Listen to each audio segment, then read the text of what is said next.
Now the next question is question number 160. Nomenclature is governed by certain universal rules. Which one of the following is contrary to the rules of nomenclature? 4 options are given. First option is biological names can be written in any language, and the second option is the first words in a biological name represent the genus name, and the second is a specific epithet, and the third is the names are written in Latin and are italicized, and the fourth is when written by hand the names are to be underlined. Well, this is a very easy question from the chapter The Living World. There we have discussed in the topic diversity in the living organism. So, what were the rules of nomenclature? That is correctly written in option number 2, 3 and 4. That is 2, 3 and 4 is the correct statement, but option number 1 is not correctly written. So, for this question option number 1 is the correct answer. Alright. Now, let us see the next question. Now, the next question is question number 161. Blood pressure in the pulmonary artery is 4 options given. First is same as that in the aorta. Second is more than that in the carotid. Third is more than that in the pulmonary vein. And the fourth is less than that in the vena cava. So, this is from the chapter Body Fluids and Circulation. So, what is the correct answer of this question? So, the blood pressure in the pulmonary artery is more than that in the pulmonary vein, which means that option number 3 is the correct answer. Alright. Now, let us see the next question. Now, the next question is question number 162. Cotyledon of maize grain is called plumule, coleorhiza, coleoptile or scutellum. This is also a very easy questions and direct from the NCERT textbook of the chapter Sexual Reproductions in the Flowering Plants. So, what is the correct answer among this option? That is the option number 4, scutellum. So, the cotyledon of the maize grain is a monocot, and that monocot cotyledons are called as the scutellum. So, option number 4 is the correct answer. Now, let us see the next question. Now, the next question is question number 163. In the stomach, gastric acid is secreted by the Gastine secreting cells or parietal cells or the peptic cells or the acidic cells. So, in the chapter digestion and absorptions, we have discussed about the enzymes which were released by the stomach, right. So, which among them is the correct answer? That is the option number 2, parietal cell. So, parietal cells, I have told you, they release the hydrochloric acid and the intrinsic factors, right. So, hydrochloric acid is the basic gastric juice and it is released from the stomach. So, the parietal cells are responsible for releasing this gastric acid. So, option number 2 is the correct answer. Now, let us see the next question. Now, the next question is question number 164. Depletions of which gas in the atmosphere can lead to an increased incidence of skin cancer? Nitrous oxide, ozone, ammonia or methane? This is from the chapter Environmental Issues. You can refer to the chapters. So, what is the correct answer of this question? Which of these following gas is responsible for depletions of the ozone layer and it increased the chances of the skin cancer? So, option number 2, that is ozone is the gas which is responsible and increase the incidence of the skin cancer. So, option number 2 is the correct answer of this question. Now, let us move on to the next question. Now, the next question is question number 165. Chrysophytes, euglenoids, dinoflagellates and slime molds are included in the kingdom Monera, Protista, Fungi or Animalia. Well, this is also a very easy questions that we have discussed in the chapter Biological Classifications. So, which among them is the correct answer? That is the option number 2, Protista. So, Protista is the correct answer and all these examples which are given are included in this kingdom Protista. Now let's move on to the next question. Now the next question is question number 166. Water vapor comes out from the plant leaf through the stomatal opening. Through the same stomatal opening, carbon dioxide diffuses into the plant during photosynthesis. Reason out the above statement using one of the following options. Option number 1 is both the process cannot happen simultaneously. Second is both the process can happen together because the diffusion coefficient of water and carbon dioxide is different. And third is the above process happen only during night time, and the fourth is one process occurs during daytime and the other at night time. So we have discussed in the chapter transport of plants that the function of the stomata, it helps in the exchange of gases and it also helps in the transpiration process. So what is the correct answer among this option? That is the option number 2, that state that both this process can happen together because of the diffusion coefficient of water and carbon dioxide is different. So answer number 2 is the correct answer of this question. Now let's see the next question. Now the next question is question number 167. In mammals, which blood vessels would normally carry largest amount of urea? Renal vein, dorsal aorta, hepatic vein or hepatic portal vein? So in the chapter excretory products and their eliminations, we have discussed the excretory systems. So which among them is the correct answer? That is the option number 3, that is the hepatic vein. So hepatic vein carries the blood vessels which normally carry the largest amount of urea. So option number 3 is the correct answer of this question. Now let's see the next question. Now the next question is question number 168. Seed formation without fertilization in flowering plants involves the process of sporulation, budding, somatic hybridizations or apomixis. So in the chapter sexual reproductions in flowering plants, we have talked about the term parthenocarpy, then in fact the apomixis. So among these 4 options, option number 4, that is the apomixis, is the correct answer of this question. Apomixis, in which the seed formation take place without the fertilizations in the flowering plants. So this option 4 is the correct answer of this question. Now let's see the next question. Now the next question is question number 169. You can see here, which of the following is wrongly matched in the given table?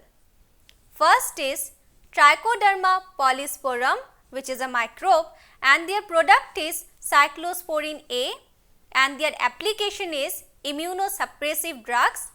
And the second is the microbe Monascus purpureus, and their product is statins, and their application is of lowering of blood cholesterol. And the third is Streptococcus, their product is streptokinase, and their application is removal of clot from blood vessels. And option number 4 is Clostridium botulicum, where their product is written lipase and their application is the removal of oil statins. So this is from the chapter microbes in human welfare. There we have discussed all these organisms and their products and their applications. So among these 4 options, option number 4, that is Clostridium botulicum, and their product is lipase and their application is said as it is used for the removal of oil stains. So this option is incorrectly written. So option number 4 is the correct answer of this question. Now let's see the next question. Now the next is question number 170. In a test cross involving F1 dihybrid flies, more parental type offsprings were produced than the recombinant type offspring. This indicates that 4 options are given. First is the 2 genes are located on 2 different chromosomes. Second is chromosomes failed to separate during meiosis, and the third is the two genes are linked and present on the same chromosome, and the fourth is both of the characters are controlled by more than one gene. So, this question has given from the chapter Principles of Inheritance and Variation. There we have discussed about the linkage and recombinations. So, among these four options, option number 3 is the correct answer of this question. So, this includes that the two genes are linked and present on the same chromosome. So, this is the correct answer. Now, let us see the next question. Now, the next question is question number 171. It is much easier for a small animal to run uphill than for a large animal because it is easier to carry a small body weight, or smaller animals have a higher metabolic rate.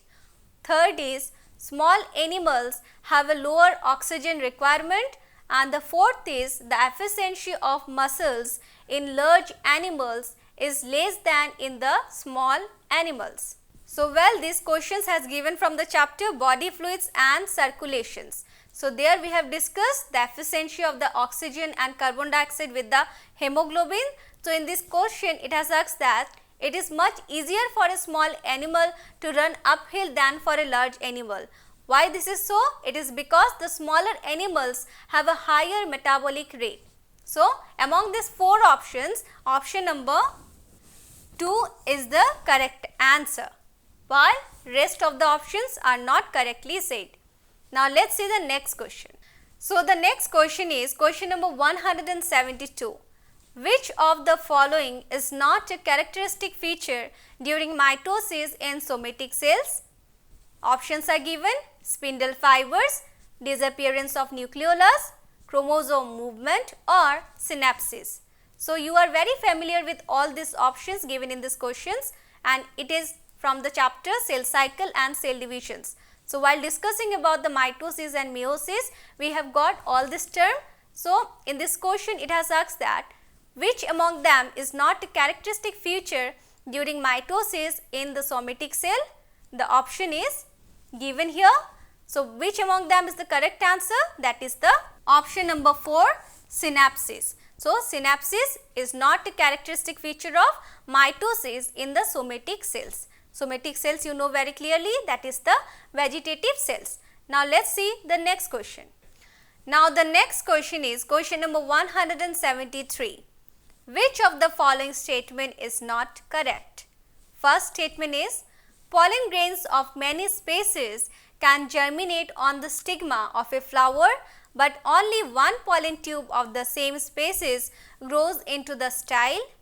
Second is insects that consume pollen or nectar without bringing about pollinations are called the pollen or nectar robbers. And the third is pollen germination and pollen tube growth are regulated by chemical components of pollen interacting with those of the pistil. And the fourth is some reptiles have also been reported as pollinators in some plant species. So, from these questions you have to select the incorrect statement. Well, all these options which are given, it is similar to the chapter, that is the sexual reproductions in flowering plants. There we have discussed about this. So, which among them is incorrect statement? That is the option number 1, which state that pollen grains of many species can germinate on the stigma of a same flower. Is this correct? No, because there happens the pollen pistil interaction. So, this is the reason, and first option is the incorrect statement. Now, let us see the next question. Now, the next question is question number 174. Specialized epidermal cells surrounding the gut cells are called complementary cells or subsidiary cells or bulliform cells or lenticels. Well, in the chapter transport of plants and in also chapter anatomy of the flowering plants, we have got all these different types of cells. So in this question it has asked that which type of cell surrounds the guard cell? The answer is the subsidiary cells. So option number 2 is the correct answer. Now let's see the next question. Now in the next question, that is question number 175, which of the following guards the opening of hepatopancreatic duct into the duodenum? Semilunar valve, ileocacal valve, pyloric sphincter or the sphincter of ODI? This is also very easy questions and it has directly come from the NCERT textbook of the chapter digestion and absorption. So among all these 4 options, option number 4, that is sphincter of ODI, is the correct answer. Now let's see the next question. Now the next question is question number 176. Stems modified into flat green organs performing the function of leaves are known as cladodes, phyllodes, phylloclades or scales. This is from the chapter Morphology of the Flowering Plants. So among these 4 options, option number 3 is the correct answer, that is the phylloclades. So the stems which are modified into flat green organs which perform the function of leaves, that is the photosynthesis, are known as phylloclades. So this is the correct answer. Now let's see the next question. Now the next question is question number 177. The primitive prokaryotes responsible for the production of biogas from the dung of ruminant animals include the Halophys, Thermo Acidophils, Methanogens or Eubacteria. Well, can you answer this question? This is a very easy question and it has directly come from the chapter Biological Classifications from the kingdom Monera. So, which among them is the correct answer? That is the option number 3, Methanogens. So, Methanogens are having the methanogenic bacteria and this methanogenic bacteria help in the digestion of the cellulose of the ruminant animals and they provide the biogas. So, this is the correct answer.